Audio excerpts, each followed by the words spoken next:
નમસ્કાર મિત્રો, વિડીયોમાં તમારું સ્વાગત છે। જી હા મિત્રો, અત્યારે હાલ મોટા અને મહત્વના સમાચાર સામે આવી રહ્યા છે। તો મિત્રો, સમાચારમાં વાત કરીએ તો જેતપુરમાં ચમત્કાર જેવી ઘટના બની હતી। જેતપુરના સારણ નદીના કાંઠે ખાખામઢી હનુમાનજીનું મંદિર આવેલું છે, જેમાં પ્રાંગણની અંદર આસોપાલવ વૃક્ષ આવેલું છે। આ આસોપાલવના વૃક્ષમાં હનુમાનજીની છબી દેખાતા લોકો ઉમટી પડ્યા હતા। બુધવારે મોડી રાત્રે આ વાત વાયુવેગે ફેલાઈ જતા દર્શન માટે ભક્તોનો અખૂટ ઘસારો જોવા મળ્યો હતો।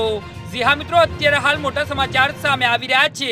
આ વાત એટલી ફેલાઈ હતી કે દિવ્ય પ્રગતિની વાતને લોકો ચમત્કાર માનવા લાગ્યા હતા। ભક્તોને શ્રદ્ધા અને આશ્ચર્યનો માહોલ જોવા મળ્યો હતો। સ્થાનિક લોકો દ્વારા જય ઘોષ અને ભક્તિ ભાવપૂર્વક દર્શન કરાયા હતા। જેતપુરમાં ખાખીમઢી હનુમાનજીના મંદિરમાં આવેલ આસોપાલવના વૃક્ષમાં હનુમાનજીની છબી પ્રગટ થયાની વાત વાયુવેગે ફેલાઈ હતી। જી હા મિત્રો, અત્યારે હાલ મોટા સમાચાર સામે આવી રહ્યા છે।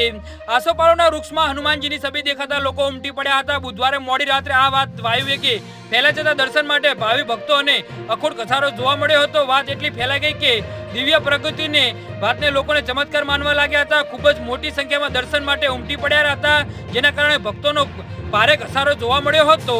જી હા મિત્રો, તો આના વિશે તમારું શું કહેવું છે તો નીચે મારી કમેન્ટ બોક્સમાં જરૂરથી જણાવજો અને અમારી યુટ્યુબ ચેનલને સબસ્ક્રાઇબ કરવાની ભૂલતા નહીં। ધન્યવાદ।